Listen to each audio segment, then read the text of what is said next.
kinarya hanggaran durmadining tata upacara wisudan palidarma ingkang kawengku kaya pantinipun inggih panjenenganipun sang pamenggugat inggih panjenenganipun Bapa Sugina dene wonten ing kalegan mriku sangging panggrigening gelaring wisudan palidarma ingkang kapanikan minangka kinarabuka runtuting adicara para kadang pangendali wara ingkang sampun keparang sameping dadi sawegeng ngarti keparang umratisaken menggah runtuting adicara minangka kinarbuka lekas wekasing gadi gadining gelaring wisudan palidarma sasana wanci kaso mangkaken sumangga.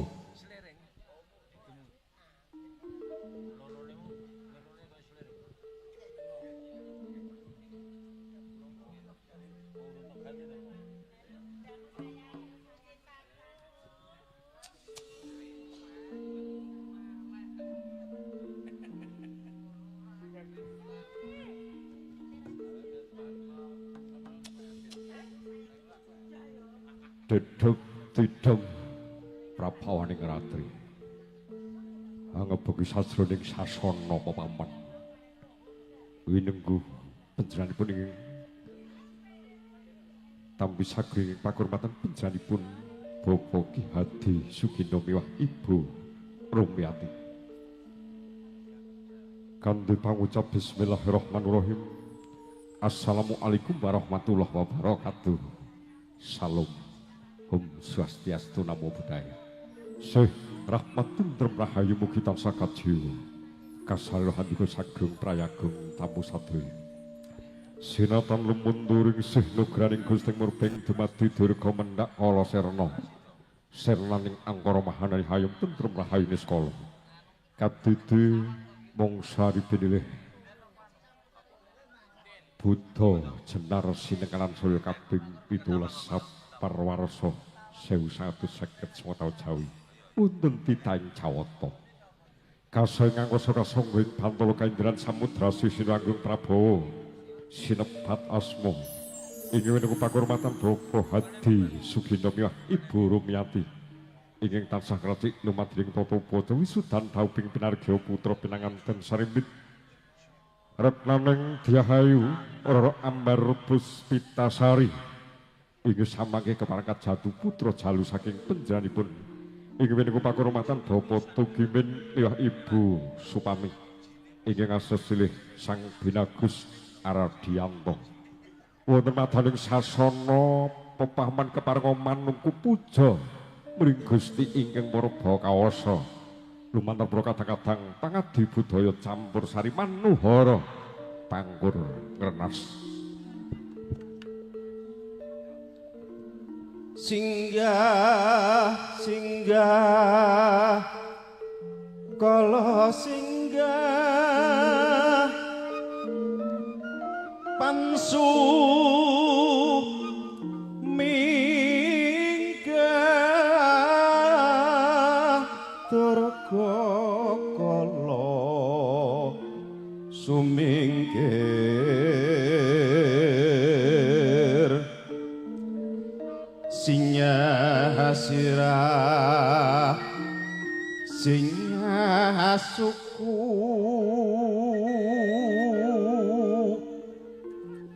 sinyatan kasat mohoto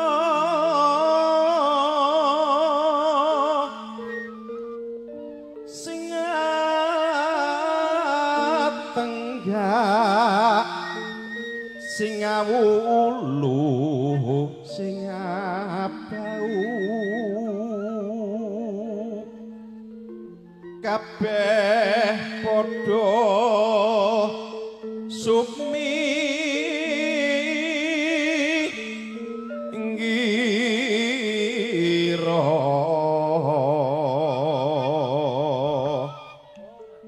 ing telenging jala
sorep Data Pitana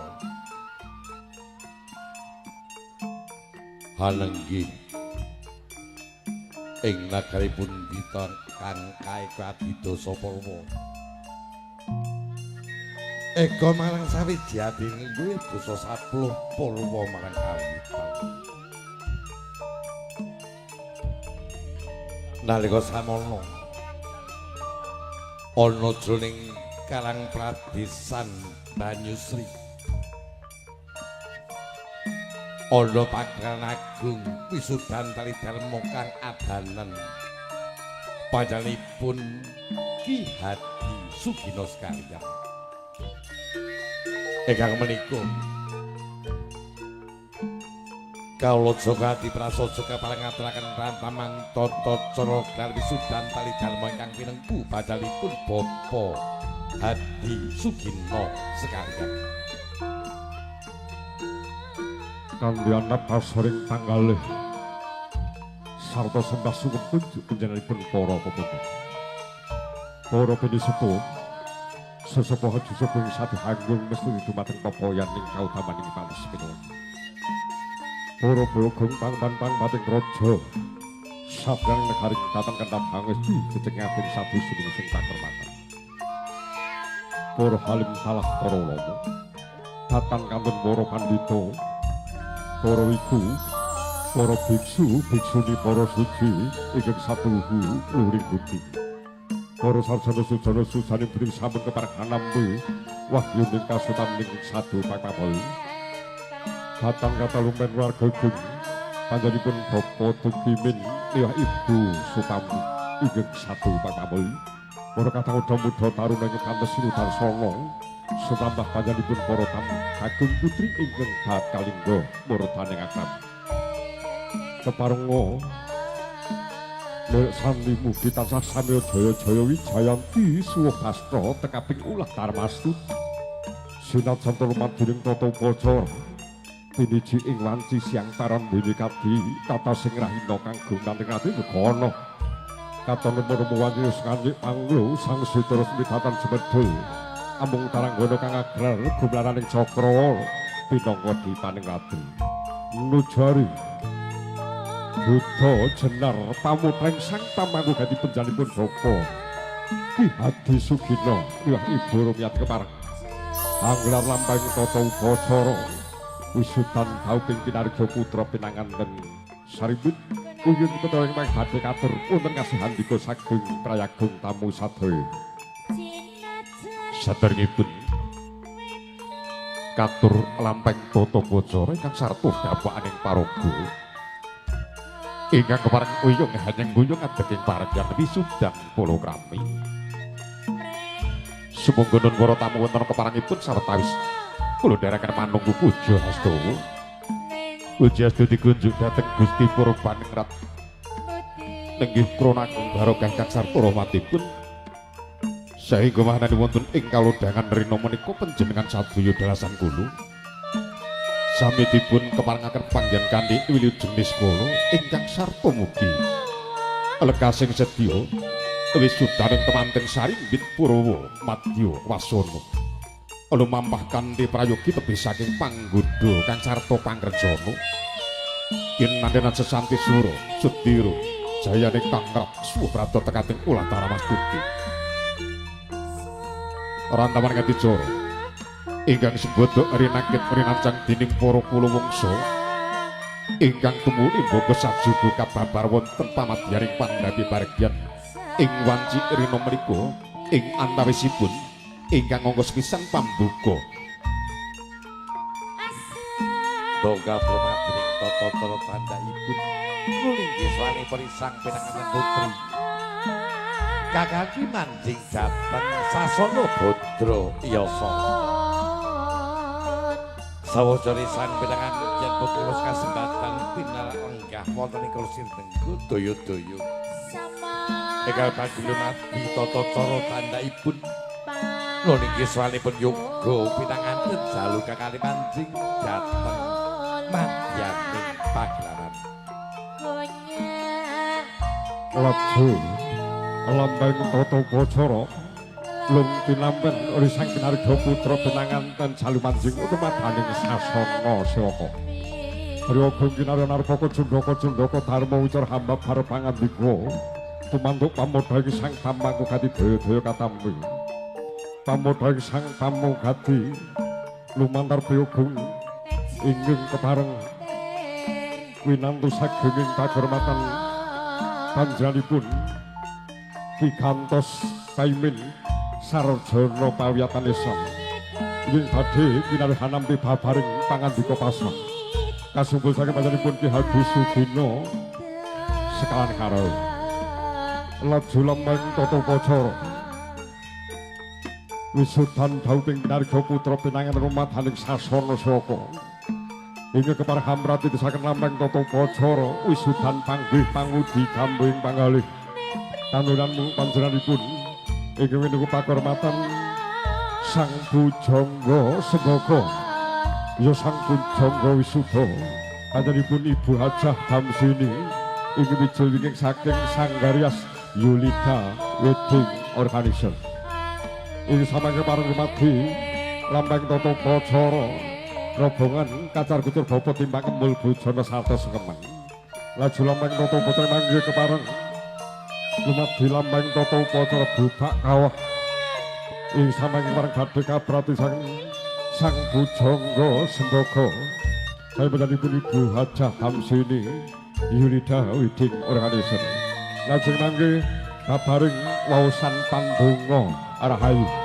ing badhe kapapat saking panjenenganipun Ustaz Nalgirom Ustaz Suwanto ing kepareng hambabar kabaring pangandika liwah lambeng tata pacara pandonga arahayu lajeng mangke kepareng para kadang-kadang pramuradi asring lelabuh wonten kasus ageng prayagung tamu sadaya kabang karsa saking panjenenganipun Raka Mas Kaijo inggih kinarya hanjenengah para kadang-kadang Ridho Dharma lumarap ngabiyantara temadaning sasana pamamen para rawuh para gaparing tamastuti diwasani kewancing Bu sampun prayogi gambuh kang sarta jumbuh ganti sarwantika para tamu sadaru Sang pamangku gati Ki Hadi Sugino Ibu Rumiyati dalasan para kula wangsa paring samangke badhe ngaturaken menggah obah ucing panggali kang masih sedikit wonten telenging kalbu sinartan atur pambagya basuki parandiri kang panisatata jumeneng kinarya pangawak warga pamangku gati nenggih Triyogung ingkang pinamping pakromatan lumantar Kanjeng Raden Arya Ribut carita nagara ingkang satata jumenengipun nedya kasumbul Sang pamangku gati menapa dene Bapa Gunarto nembe makaten para tamu rancaning tata pacara kang sembadari nakit rinancang dening para kula wangsa kanthi menika nyaringi purna henggen kula sarwang ngaturaken rancaning tata pacara ingkang tumuli mboga sajuga kababar wonten pamadyaning pandhapi bargian sampun tampi sasmita uba rampe kang sarta upakarti kagem dauping sirat mojo temanten sarimbit kepara sampun samapting dadi saweging karya ingkang menika murih pratiti sing wanci binukaning karsa satemah manggih Iwana Niskala nulya kunjuk Sang Juru Pangadibusana Ibu Hajah Damsini wanci prayogi parangadaya anjengaraken manukyanipun Sang Diahayu Warara Ambar Puspitasari jengara saking Wisma Busana lumebet wonten pandhapi bargian lenggah wonten sasana pakajangan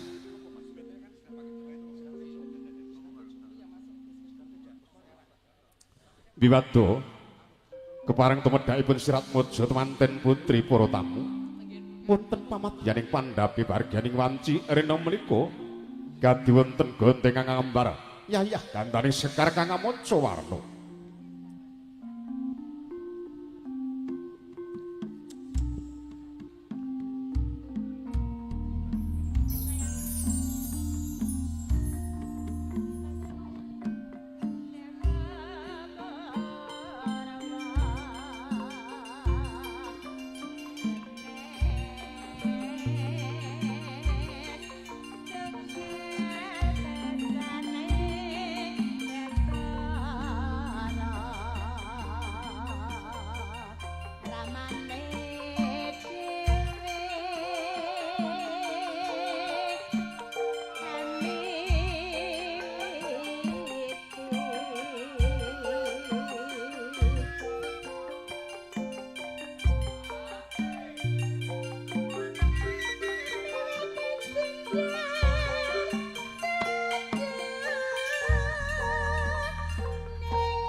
surem sorotetan padhang Wangobeku sajuling sasana sewaka nalika semen hamaring kredaning Satmoja putra pinanganten putri wijil saking sasana busana yo sasana tepas pagi tepas menguwedi papan wangis pangarani wijil saking sasana busana iki sampun sangket tata raketing busana kabupaten Jayabaya manjing wonten mataning sasana sewaka Satmoja putri saking penjanipun Ki Haji Sugino ingkang susile arep naming Diahayu Rara Ambar Puspitasari ingkang sampun ndungkap so nganjik tataraning yuswa kadhewasan donya keparkan ambe mandhaping wahyu temelung kinarya satining jodho palipaksa Rob sirep dedepi dem permanem Tan ana sababane malang kangali segodhong kayu datan enak Samirana datan ingkang lemampah mung lamat hanganyut Swara kadang pradonggo mewah pangendi Widowati saking Mrikunca Manohara ingkang wis kapangandapan Ungling ketawang Puspawarna humiring tindak ing sang pinanganten putri ingkang binayang kari mijil saking tepas wangi kakati manjing dhateng sasana rinengga ya sasana Badrayasa ya gupit mayang arum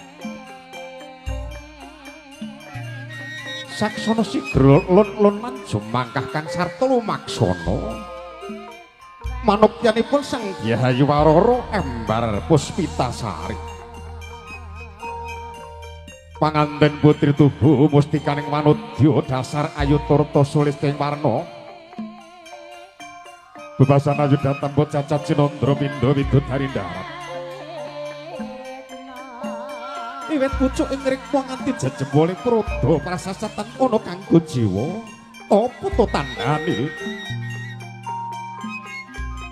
Guys tinggal dateng keranggung pamulut jenar ambeng gili-giris mestoko sedeng hamesan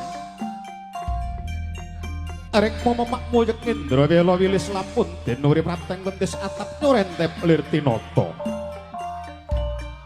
sinungging pepes kang awarna kresna panarapan nyelo cendani wimbo nanggasa juga sinambungan bayu kaya pinules netrum lalak bawang sabunggul kedhep liyep damar kangin grana krungih lir winangun Latino demes manggis karengat puja petak toyo tumetes lampun gumejeng katon gumedyayah mutiara rinonce jangga manglung-anglung gadung pamidangan raju kencana astanira hanggendewa gading pinentang racikan hambucuk tanjung Lononen jroning lumaksana Nangaro sang pinarga putra pinanganten putri Arya hanga jangoling sapesak mangusat tindak endel pangudas marang griya hanguwun hangun dengan indah edining swasana wonten madaning sasana sewaka sinuneng lumaksana munggih ngarsa pinangka pados sakembaran dumados saking kendali tembar busanane dasar ayu rupane lamun kala duwe kandha kadigolek kencana ingkang bisa satata calon pinangka mustikaning paregyan arep naming Diahayu Rara Ambar Puspitasari dinarupa para kadang winastan pagrayu sigra humiling lampah andharaken sekaring sang dinarga putri minjawat madaning sasana pepanggungan nalika samangka yoga pinanganten putri semeh dukap madya kang tinuju dede kabali jemangkah minggah dhateng siti hinggil kinarya papan palenggan sang pinanganten putri kang kalanggal mangki sampun plapteng madyan ingkang pinuju. Ingkang menika dhateng bali kalenggangen kanthi hanggana rasa petawis. Antratu lumadening tata cara kang wis rinanton dening para nara karyaning pagelaran.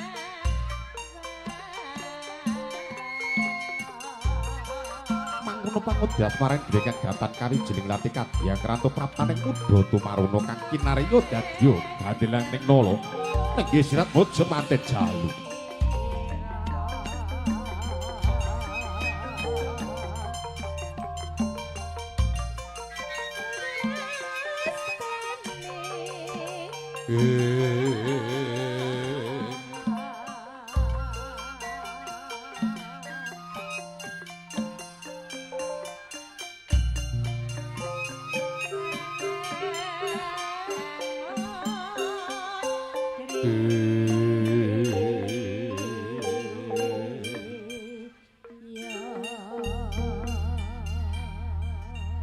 Wis tumapak wonten sinang sonati ya sasana Badra Suyasa sirat mojo maten putri para tamu.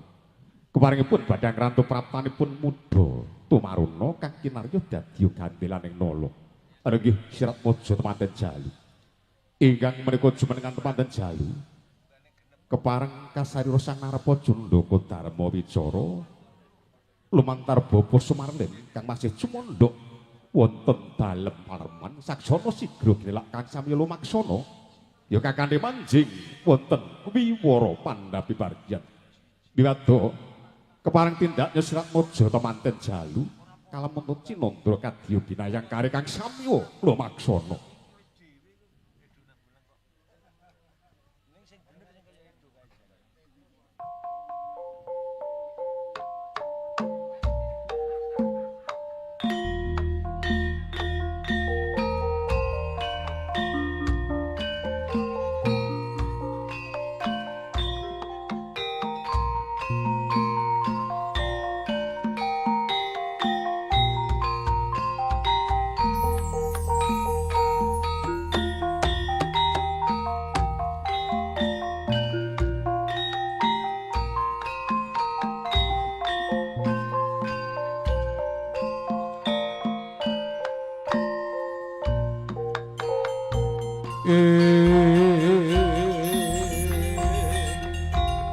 Kumenyar mawa tejo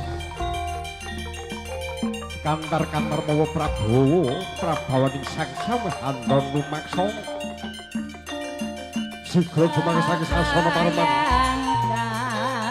kagem sang Kinarga putra pinanganten jalu ya sang binadi kagung Sadatmaja jalu saking manjalipun Bapa Tukimin miwah Ibu Supamu Sinten lumaksana munggih ngarsa pinaka Narpaka Jandaka Darma Wicara. Inggih menika pakurmatan manjalipun Bapa Sumarlin. Kinarya handhaipun kah sengaring sang binadi kagung manjing wonten madaning sasana sapa. Neja tanggeping sasmita. Inggih menika pakurmatan panjenenganipun Ki Gantos Kaimin Sarjana Pawiyatan Islam. Isama kita subuh saya menjadipun Ki Hadi Sudino sekalian. Kinarya nampi babaring pangandika pasah saking kadang desa Sutresna wonten madaning sasana Sewata. Dambyak ingkang sami lumaksana hangayat tindak ing sang pinanganten. Ingkang pinalagang menika kadang santono mewah mantu-mantu. Saking ageng Bapa wingking saking Bogor Bojowono Segara nalika samono yoga pinanganten dalewus kepareng lumebet wonten ing kori Palastaya kori Pagelaran nedya tuwuju dhateng madyaning Pagelaran nalika samono yoga pinanganten jalu sang Bagus Ardianto was kakali sang Subo Manggala kinarya tetuang kali keluarga pisan saking keluarga Kang Bapa Tukimin sekalian. Pos kepareng manjing wonten Majaning Jati. Nalika sampun prapteng Majaning kang tumuju ya kasih tindak ira sawetawis ing kepareng. Badhe ratu manjening tata tenang musik.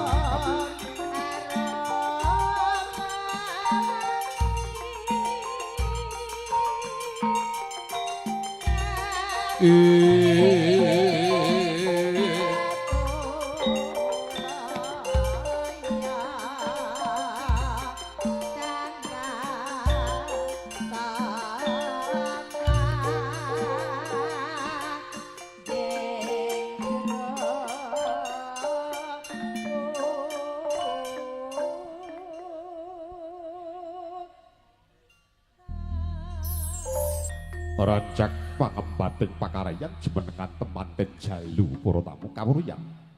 Briyogong kekalih antawasipun Bapa Sumarli menapa dene Bapa gantos paimin SPDI. Sembada satata jumeneng benajeng ingkang mongko. Briyogong kekalih kepareng hamba baratanggap wacana pasrah kang sarta panampining temanten jalu kapurwakan.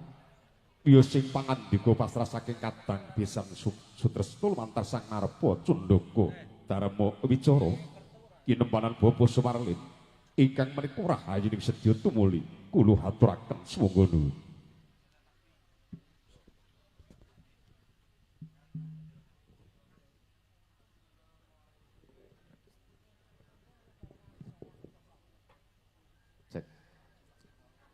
Assalamualaikum warahmatullahi wabarakatuh. Alhamdulillahi rabbil alamin. Wassalatu wassalamu ala asrafil anbiya'i wal mursalin. Sayyidina wa maulana Muhammadin wa ala alihi wa ashabihi ajma'in. Wa min ayatihi an khalaqalakum min anfusikum azwaja litaskunu ilaiha wa ja'ala bainakum mawaddatan wa rahmah inna fi dzalika laayatin liqaumin yatafakkarun. Wa qala an-nabiy sallallahu alaihi wasallam an-nikahu sunnati faman rohiba an sunnati falaisa minni al hadis amma ba'du. Kanthi linambaran rahmating Gusti ingkang Maha Agung, hamba berdaya pangaribawa ingkang tumanduk dumateng panjenengan sedaya dasan kawula satemah handayani katereman kawilujengan sarta kabagas warasan. Nuwun kawula nuwun. Konjo wonten ngarsanipun para pepunden, para sesepuh, bini sepuh miwah aji sepuh ingkang satuhu dahat kinabekten. Konjo wonten ngarsanipun para alim, para ulama, para kiai menapa dene para santri ingkang tansah tawajuh nindakaken pituduh cegah pepacuh ingkang luhuring budi miwah ingkang kita tenggo-tenggo munggah fatwah-fatwahipun. Konjo dumateng ngarsanipun pangembating praja linangkung dumateng panjenenganipun Bapak Kepala Desa Banyusri saha sak perangkatipun ingkang sampun kepareng rawuh ingkang kula hormati. Konjo wonten ngarsanipun Sahibul Bait nun nggih panjenenganipun Bapak Hadi Sugino sekalian ibu ingkang kula hormati. Konjo wonten ngarsanipun panjenenganipun Bapak gantos paimin ingkang minangka duta saraya saking panjenenganipun Bapak Hadi Sugino ingkang kula hormati ugi. Dumateng ngarsanipun para tamu undangan kakung Sumawana putri ingkang sinuba ing pakurmatan. Boten kata umpain ugi konjuk dumateng kadang werda muda taruna ingkang kawula tresnani. Kalilakna kula ing mriki matur kanthi ngadeg wonten ngarsa jengandika sami. Boten nami ngirangi subasita miwah tata krami. Awet ing mriki kula awrat tinimbalan saking kadang kula sepuh nun nggih menyipun Bapak Tukimin kan Ibu ingkang mijil saking tlatah Bogor Desa Mbojong ingkang supados matur menggah wigatos sing gati wonten ing kalenggahan menika. Namung saderengipun kula matur kanthi jangkep langkung rumiyin semonggo wonten ing kesempatan menika panjenengan sedaya kula ajak sareng-sareng ngunjukaken ras puja syukur wonten ngarsa dalem Allah Subhanahu wa taala. Ingkang sampun paring pinten-pinten kenikmatan, pinten-pinten kerahmatan utaminipun pinaringan nikmat sehat jasmani tuwin rohani sehingga wonten ing kalenggahan menika kula lan panjenengan sedaya saged kempal manunggal silaturahim wonten wisma pahargyan menika kanthi wilujeng boten wonten setunggal halangan napa-menapa. Allahumma shalli ala Muhammad. Salawat dan salam kita tansah katur dumateng junjungan kita Nabiullah Nabi Agung Muhammad Rasulullah sallallahu alaihi wasallam ingkang tansah kita tenggo-tenggo muga syafaatipun awit wonten alam dunya menika ngantos binjang wonten ing yaumul qiyamah. Amin Allahumma amin. Dumateng asanipun palenggah kakung semawan putri ingkang kula hormati. Linangkung dumateng penyanipun Bapak Ki Gantos Paimin ingkang minangka duta saraya saking penyanipun Bapak Ki Hadi Sugino wonten ing kalenggahan menika.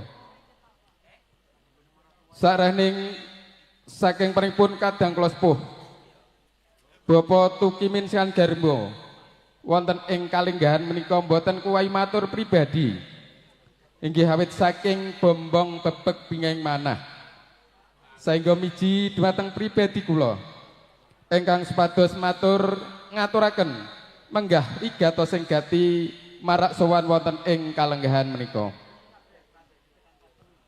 Wonten atur ingkang angka sepisan panjenenganipun kadang kula sepuh Bapak Tukimin kan Ibu ngaturaken salam taklim kasugengan konjuk dumateng ngarsanipun panjenenganipun Bapak Ki Hadi Sugino dalas keluarga ageng kanthi atur Assalamualaikum warahmatullahi wabarakatuh. Katerteman kawilujengan sarta kabagas warasan mugi tansah tumanduk dumateng panjenenganipun Bapak Ki Hadi Sugino kan Ibu sumrambah dumateng samudayanipun.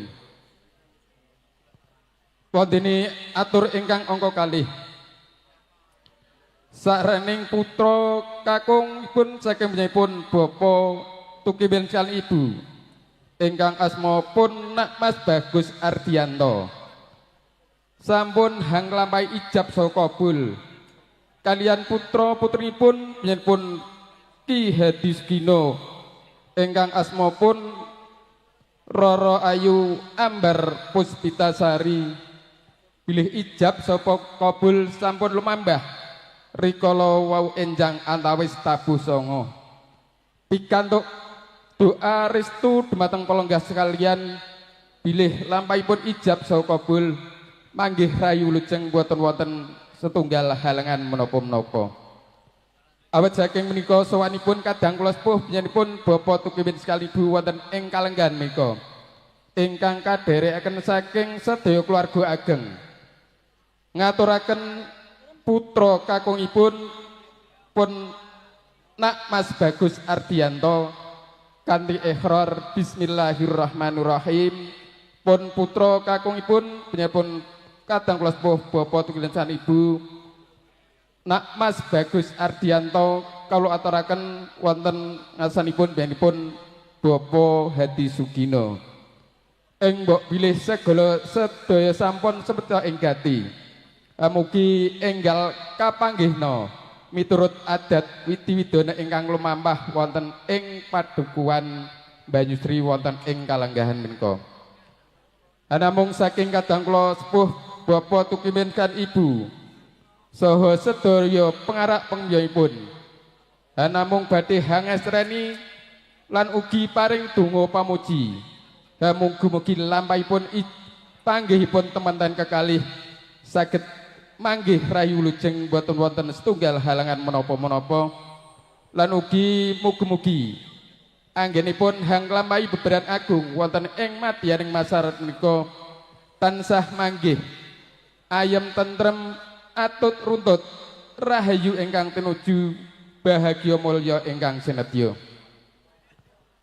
Dumateng para lenggah kakung sumawati ingkang kula hormati, linangkung dumateng panjenenganipun Bapak Ki Gantos Paimin wonten ing kalenggahan menika bilih sawanipun kadang kula sepuh panjenenganipun Bapak Tukimin lan Ibu ingkang kadherekaken saking keluarga ageng alur waris saking Dukuh Bogor boten dipun kanteni menapa-menapa sedaya kala mungkin kemawon dados buat karepotanipun saking panjenenganipun Bapak Hadi Sugino wonten ing kalenggahan menika. Pramila awet saking menika kadang kula sepuh Bapak Tukimin lan Ibu nyuwun agunging pangapunten ingkang sak kathah-kathahipun. Wondene atur ingkang selajengipun ing mbok bilih sepi ing halangan benjang dinten Minggu Pon Surya kaping 21 Agustus warsa 2019 pun putra temanten kekalih kasuwun hangklarapaken wonten ing dalempun nyenpun kadang kula sepuh Bapak Tukimin lan Ibu wonten ing tlatah Bogor Mbojong badhe pun suwunaken turungan donga pamuji dumateng sanak kadang mitra tangga tepalih wonten ing dusun Bogor Mbojong. Wancinipun antawis tabuh kalih siang.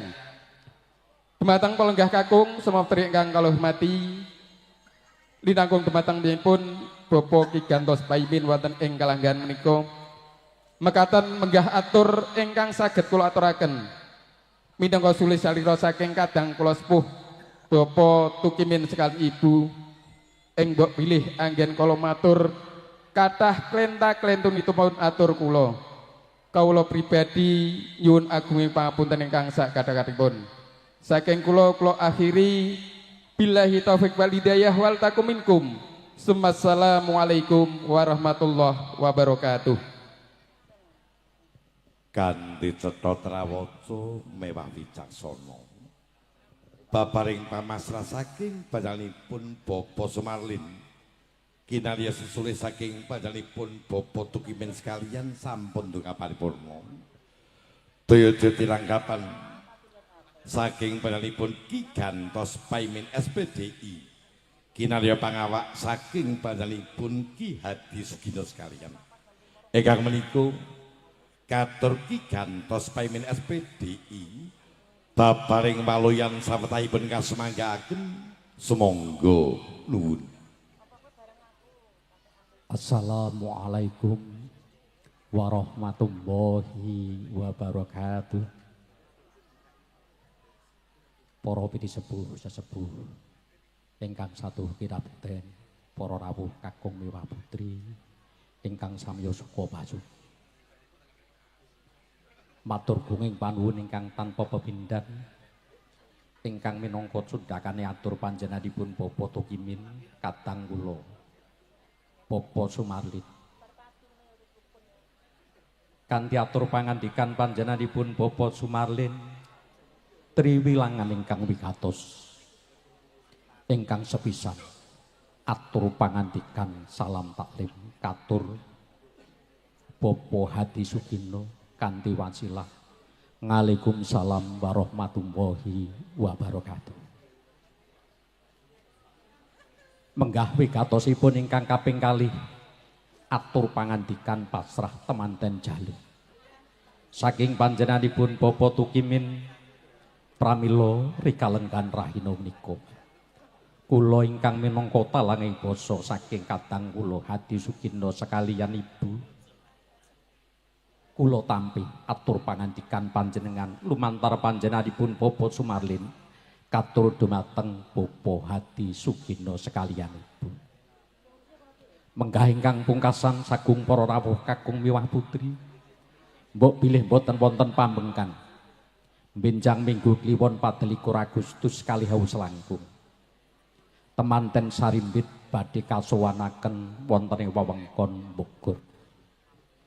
Pramila kados dawuh pangandikan saking panjenenganipun Bapak Sumarlin. Sampun satata sawega gati tikalenggan rahina menika tumapakipun Adab Widiwidana ingkang sampun sinengker wonten ing Banyusri kalajengaken tumapakipun upacara wisuda. Sagung para rawuh kakung miwah putri ingkang mulya budi mekaten kula ingkang minangka sulih salira saking kadang kula Hadi Sugindo sekalian Ibu. Mbok pilih kirang tatas titis mawantu-wantu nyuwun agung isih samudra pangaksami papat peputane ngatur akhirul kalam. Wassalamualaikum warahmatullahi wabarakatuh. Walayan panambe sampun kepareng paripurna. Babaring pangandika pasah saking kadang besan sutresna sampun katampi panjenenganipun Ki Hadi Sugindo lumantar panjenenganipun inggih menika pakurmatan Ki Gantos Paimin Sarjana Pawiyatan Islam.